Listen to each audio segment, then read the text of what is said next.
সোনার বাপজান মুসলমান যুবক ভাইরা আমার, তাহলে আলোচনা করতেছিলাম জান্নাতের কথা। বলেন কিসের আলোচনা? আরো জোরে বলতে হবে, কিসের আলোচনা? জান্নাতের। জান্নাতে আমরা যেতে চাই তো ইনশাল্লাহ? আসুন, জান্নাতে আমরা যেতে চাই, জান্নাতই আমাদের দরকার। এই পৃথিবীর ময়দানে আল্লাহ পাক রব্বুল আলামিন আমাদেরকে প্রেরণ করেছেন। আল্লাহ রাব্বুল আলামিনের জান্নাত আমাদের ছিনিয়ে আনতে হবে। আল্লাহ পাকের জান্নাত আমাদের অতীব জরুরি।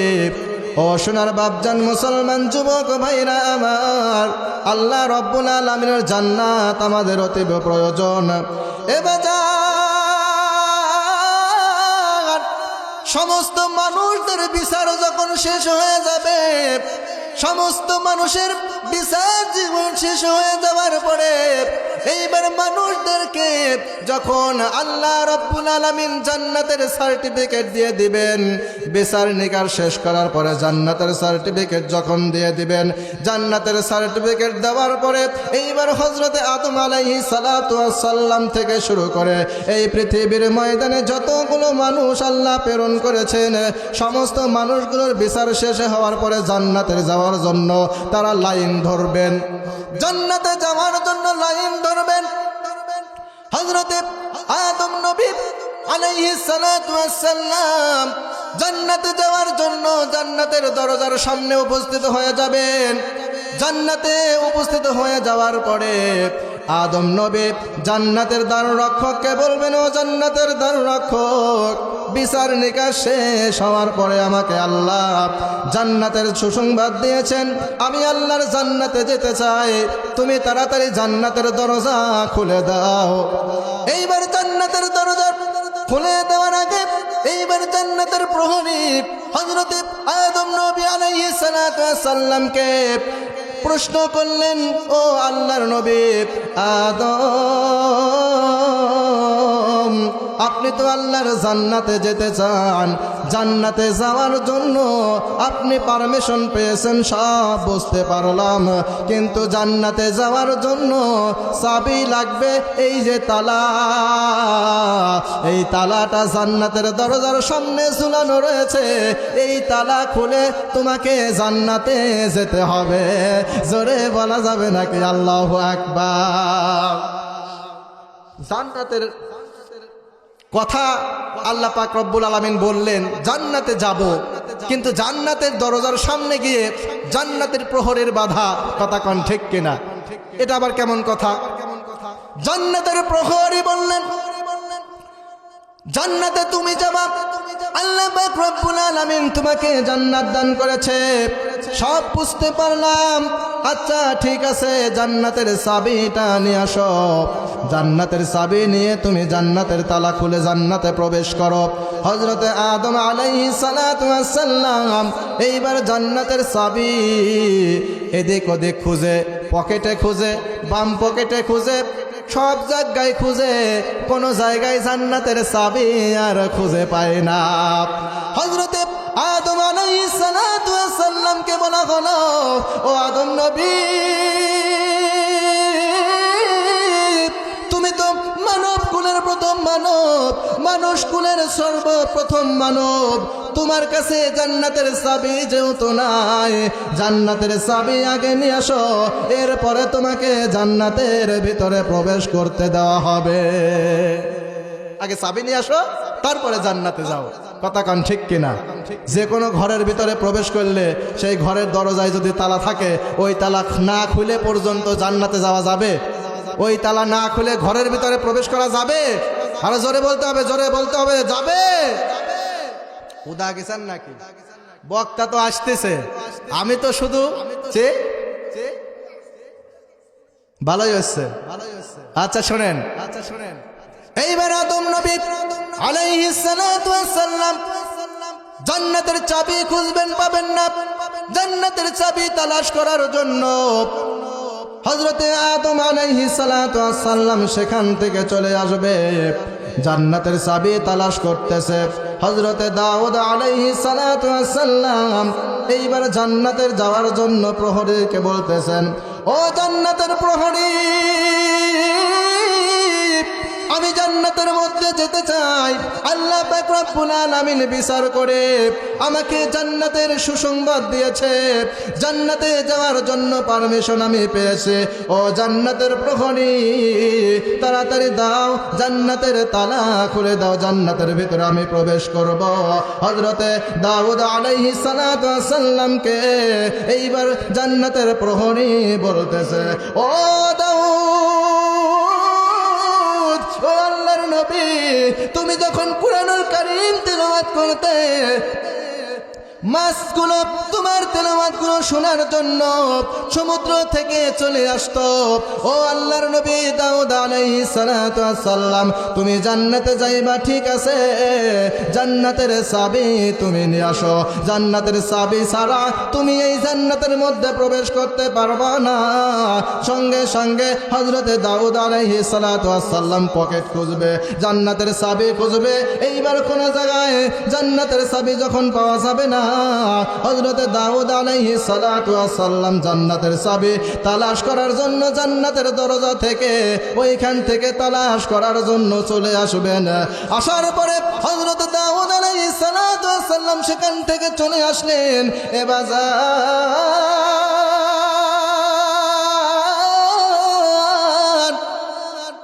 এরপরে হযরতে ইব্রাহিম নবী জান্নাতের যাওয়ার জন্য জান্নাতের দ্বার রক্ষককে বলতেছেন, ও জান্নাতের প্রহরী, ও জান্নাতের দ্বার রক্ষক, তুমি জান্নাতের দরজা খুলে দাও, এখন আমরা জান্নাতের মধ্যে প্রবেশ করব, তাড়াতাড়ি জান্নাতের দরজাটা তুমি খুলে দাও। হযরতে ইব্রাহিম আলাইহিস সালাতু ওয়াস সালামকে আবার ওই জান্নাতের দ্বার রক্ষক একই কথা বলবেন, ও ইব্রাহিম, আল্লাহ পাক রব্বুল আলামিন দুনিয়ার ময়দানে তোমাকে যখন পাঠিয়েছিল, ওই দুনিয়ার ময়দানে যাওয়ার পরে তুমি সব চাইতে বড় পরীক্ষা করেছিলে। ফালাম্মা বালাগা মাহু ক্বালা ইয়া বুনাইয়া ইন্নী আরা ফিল মানামি আন্নী আযবাহুকা ফানজুর মাযা তারা। জোরে বলা যাবে নাকি আল্লাহু আকবার। দুনিয়ার ময়দানে ও ইব্রাহিম নবী, তোমাকে সব চাইতে বড় পরীক্ষা করা হয়েছিল। আল্লাহ পাক রব্বুল আলামিন তোমাকে সেই পরীক্ষায় উত্তীর্ণ করেছিল। তুমি সেই পরীক্ষায় উত্তীর্ণ হয়েছিলে ও ইব্রাহিম। নমরুদের অগ্নিকুণ্ডে তোমাকে 40 দিন পর্যন্ত থাকতে হয়েছিল। ও আল্লাহর নবী ইব্রাহিম, তুমি সব পরীক্ষায় উত্তীর্ণ হয়েছিল। নিঃসন্তান হিসেবে তুমি 84 বছর পর্যন্ত অপেক্ষা করেছিল। ও আল্লাহর নবী ইব্রাহিম, এই যে কিয়ামতের ময়দানে আল্লাহ রাব্বুল আলামিন তোমাকে উঠিয়েছে, এই কিয়ামতের ময়দান বড় কঠিন ময়দান, হাসরের ময়দান বড় কঠিন ময়দান। মানুষ সকলেই উলঙ্গ অবস্থায় উঠবে। এ বাজার মানুষ সকলেই কিয়ামতের ময়দানে উলঙ্গ অবস্থায় উঠবে। এই কথাটা যখন আল্লাহর প্রিয় নবী নূর নবী মুহাম্মদ সাল্লাল্লাহু আলাইহি ওয়াসাল্লাম সাহাবীদেরকে বললেন, হযরতে মা আয়েশা রাদিয়াল্লাহু তাআলা আনহা আল্লাহর নবী নূর নবী মুহাম্মদ সাল্লাল্লাহু আলাইহি ওয়াসাল্লামকে ডেকে ডেকে বলেন, ইয়া রাসূলুল্লাহ,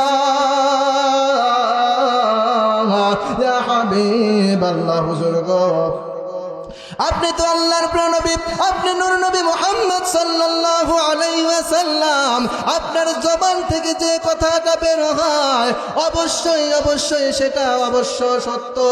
ইয়া রাসূলুল্লাহ, ইয়া হাবিবাল্লাহ, হুজুর, আপনি যে কথাটা বললেন যে কিয়ামতের ময়দানে আল্লাহ রাব্বুল আলামিন সকল মানুষকে উলঙ্গ অবস্থায় উঠে দাঁড়াতে হবে। এ আল্লাহর নবী নূর নবী মুহাম্মদ সাল্লাল্লাহু আলাইহি ওয়াসাল্লাম, আমরা যে মহিলা, আমরা যে নারী, আল্লাহ পাক রব্বুল রব্বুল আলামিন ওই লক্ষ লক্ষ মানুষের ভিতরে আল্লাহ পাক রব্বুল আলামিনকে আমাদেরকে উলঙ্গ অবস্থায় উঠাবে। আল্লাহর প্রিয় নবী নূর নবী মুহাম্মদ সাল্লাল্লাহু আলাইহি ওয়াসাল্লাম সঙ্গে সঙ্গে হযরতে মা আয়েশা রাদিয়াল্লাহু তাআলা আনহাকে ডেকে ডেকে বলেন, আয়েশা তুমি শুনে নাও, জেনে নাও, ওই কাল কিয়ামতের ময়দানে হাসরের দিনে সকল মানুষ তুমি সহ সকলেই উলঙ্গ অবস্থায় উঠবে। হযরতে মা আয়েশা রাদিয়াল্লাহু তাআলা আনহা আল্লাহর নবীকে ডেকে ডেকে বলেন, ও নবী গো,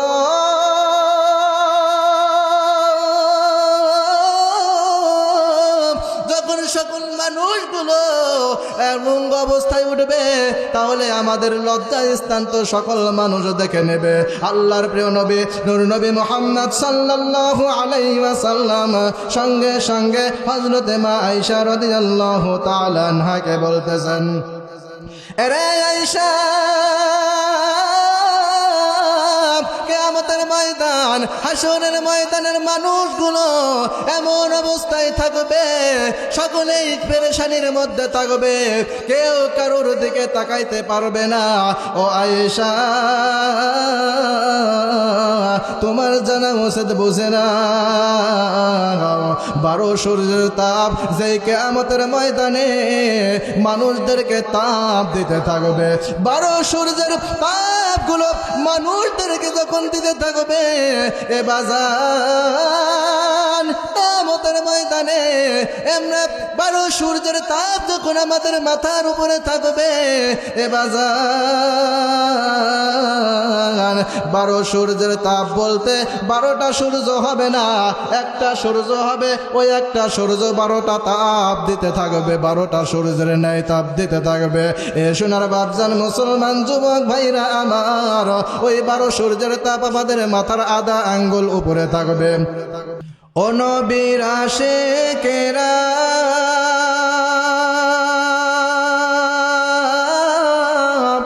দিশেহারা মরণের ভয় তারা করে না, প্রেম তো মরে না। জোরে বলেন কথা ঠিক কিনা? নবীর যারা আশেক হবে তাদের প্রেম কি মরবে? জোরে বলতে হবে, মরবে। ও নবীর আশিকেরা, দেশেহারা মরণের ভয় তারা করে না, প্রেম তো মরে না। প্রেম কইরাছে ইব্রাহিম নবী, তার প্রেমে যো প্রেম কইরাছে ইব্রাহিম নবী, নমরুদের আগুনে পুরিও, ওই আগুন হইল ফুল বাগিচা, ইব্রাহিম তো জ্বলে না, প্রেম তো। সবাই আমার সাথে বলেন, প্রেম তো। ও নবীর আশিকেরা,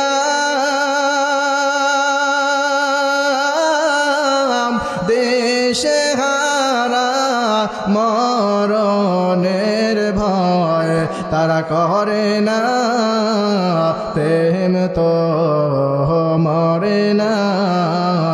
জোরে কোন আল্লাহু আকবার। আল্লাহর প্রিয় নবী নূর নবী মুহাম্মদ সাল্লাল্লাহু আলাইহি ওয়াসাল্লাম তখন সঙ্গে সঙ্গে হযরতে মা আয়েশা রাদিয়াল্লাহু তাআলা আনহাকে ডেকে ডেকে বললেন, ও আয়েশা, 12 সূর্যের তাপ মাথার উপরে মানুষের থাকবে, ওই সময় মানুষ নিজেদের ঘামে ঘামান্বিত হয়ে ওই মানুষ পানির মধ্যে সকলেই সাঁতার কাটতে থাকবে, কেউ কারোর দিকে ফিরে তাকানোর সুযোগ পর্যন্ত পাবে না। এ বাজার তাহলে আল্লাহ রাব্বুল আলামিন আমাদেরকে এই কথাটা যখন বললেন, হযরত ইব্রাহিম নবী জান্নাতের দরজার ভিতরে প্রবেশ করবেন, জান্নাতের মধ্যে প্রবেশ করার সঙ্গে আসসালামু আলাইকুম ওয়া রাহমাতুল্লাহি তাআলা ওয়া বারাকাতুহু। ইন্নাল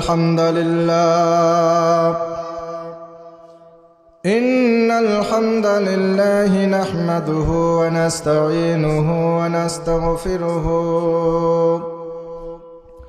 ওয়া নু'মিনু বিহি ওয়া নাতাওয়াক্কালু আলাইহি ونعوذ بالله من شرور أنفسنا ومن سيئات أعمالنا من يهدي الله فلا مضل له ومن يضلله فلا هادي له ونشهد أن لا إله إلا الله وحده لا شريك له ونشهد أن سيدنا ونبينا وحبيبنا ومولانا محمدا عبده ورسوله أما بعد فقد قال الله تعالى في كلامه المجيد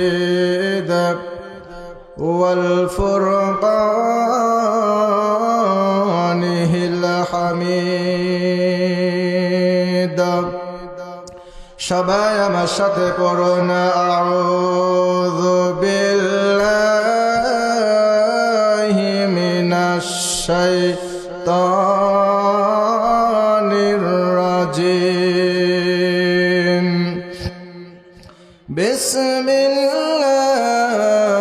বিসমিল্লাহির রাহমানির রাহিম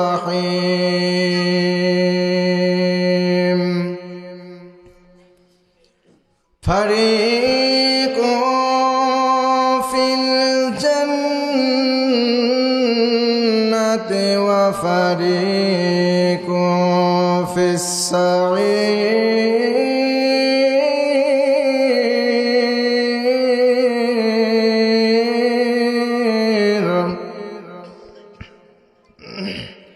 وقال تعالى اللهم بلغنا في رجب وشعبان وبلغنا رمضان إن الله وملائكته يصلون على النبي يا أيها الذين آمنوا صلوا عليه وسلموا تسليما اللهم صل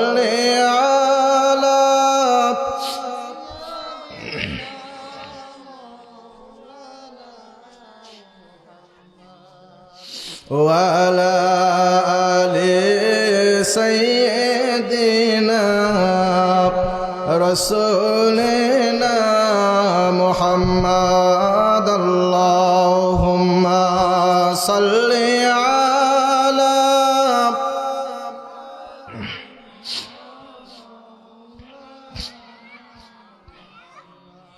وعلى آل سيدنا নবীনা মুহাম্মদ পাইলে নিরালাই গণ পাইলে নিরালায়, পাইলে নিরালাই গো নবী, পাইলে নিরালায়। দুই কদমে চুমু খাব, দুই কদমে চুমু খাব, চরণ ধুলি মাখব গায়। পাইলে নিরালাই গো নবী, পাইলে নিরালায়, পাইলে নিরালাই গো নবী, পাইলে নিরালায়। জোরে বলেন কথা ঠিক কিনা? দয়াল নবী কত দূরে,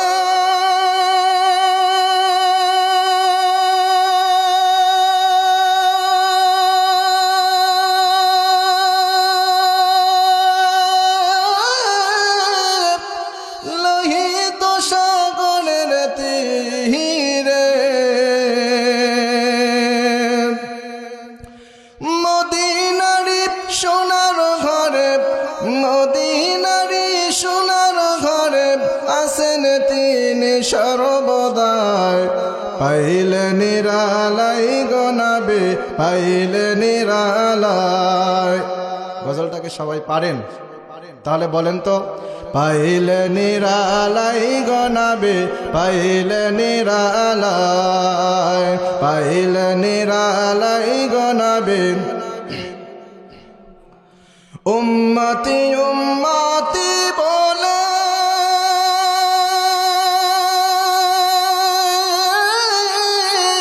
কাঁদছেন নবী জীবন ভরে। কথা বলেন ঠিক কিনা? উম্মতি উম্মতি বলে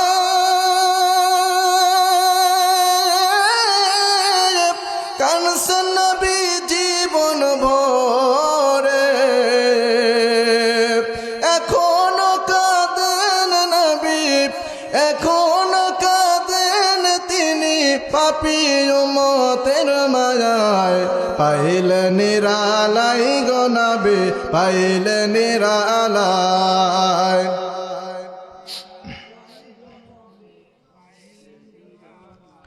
দুই কদমে চুমু খাব, দুই কদমে চুমু খাব, চরণ ধুলি মাখব গায়। পাইলে নিরালাই গো নবী, পাইলে নিরালাই। আলহামদুলিল্লাহ, সমস্ত প্রশংসা সেই মহান আল্লাহ পাকের দরবারে, যে মহান আল্লাহ পাক রব্বুল আলামিন আজকে আমাদের কিছু সংখ্যক মানুষকে জান্নাতের একটি বাগানের ভিতরে আসবার এবং বসবার তৌফিক দান করেছেন। সেই মহান আল্লাহ পাকের দরবারে লাখো কোটি শুকরিয়া আদায় করি, বলি আলহামদুলিল্লাহ। শতকোটি দরুদ ও সালাম বিশ্বনবী, প্রিয় নবী, মানবতার মুক্তির দূত, সরকারে দুজাহান আহম্মদ মুস্তফা মুহাম্মদ মুস্তফা নূরে মুজাসসাম হাবিবুল্লাহ হুজুরে পাক সাল্লাল্লাহু আলাইহি ওয়াসাল্লামের উপরে সকলেই দরুদ এবং সালাম পাঠ করি, সকলেই বলি সাল্লাল্লাহু আলাইহি ওয়াসাল্লাম। সম্মানিত প্রিয় উপস্থিতি, ঐতিহ্যবাহী চরসুজানগর পূর্বপাড়া জামে মসজিদের উন্নতি কল্পে 2 দিন ব্যাপী তাফসিরুল কোরআন মাহফিলের আয়োজন করা হয়েছে। আজকের জালসার যিনি প্রধান মেহমান, আন্তর্জাতিক খ্যাতিসম্পন্ন মুফাসসিরে কোরআন, মিডিয়া জগতের ভাইরাল ব্যক্তিত্ব, বিশিষ্ট ইসলামী চিন্তাবিদ হযরত মাওলানা আবু রায়হান নওগাঁ, আল্লাহ পাক রব্বুল আলামিন তাকে যেন দিনের জন্য কবুল করে নেন, সকলেই বলি আমিন। আজকের জালসার যিনি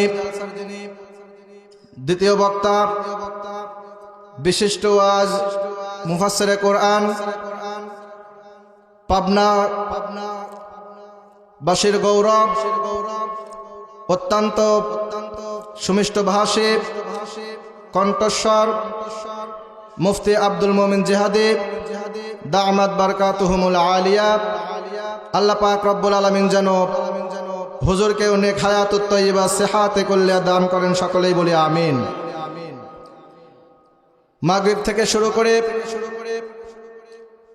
এশা পর্যন্ত আমার অত্যন্ত স্নেহের ছোট ভাই কারি আব্দুল্লাহ আল মামু আব্দুল্লাহ আল আমিন কথা বলেছেন, কথা বলে ধন্য করেছেন। আমার স্নেহের অত্যন্ত প্রিয় ভাই মুফতি জাহিদুল ইসলাম আশরাফি সাহেব, আল্লাহ পাক রব্বুল আলামিন সকলকেই যেন হায়াতুত তাইয়্যিবা সিহাতে কুল্লিহা দান করেন, সকলেই বলি আমিন। আলহামদুলিল্লাহ সুম্মা আলহামদুলিল্লাহ। আপনারা এই জালসা প্যান্ডেলে এসে আপনাদেরকে কোনো ক্ষতি হয়েছে? একটু আওয়াজ দিয়ে বলেন, ক্ষতি হয়েছে? এটি কিসের বাগান বলেন তো? জান্নাতের বাগান। আর জান্নাতের বাগান যখন আপনারা বলেছেন, এই জান্নাতের বাগান বাগান বলা হয় তাদেরকেই যেখানে অগণিত কোনো গাছপালা তরুলতা থাকে, কথা কন ঠিক কিনা? তাহলে এখানে যে কয়জনই আসছেন একের অধিক কিনা? একের অধিক। এই জন্য এটা জান্নাতের বাগান।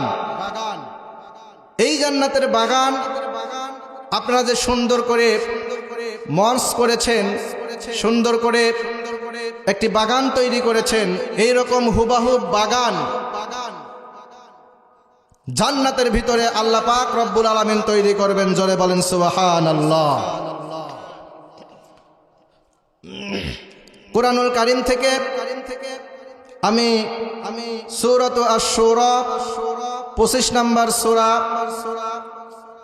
42 নম্বর সূরা 7 নম্বর আয়াতে কারিমা তেলাওয়াত করেছি।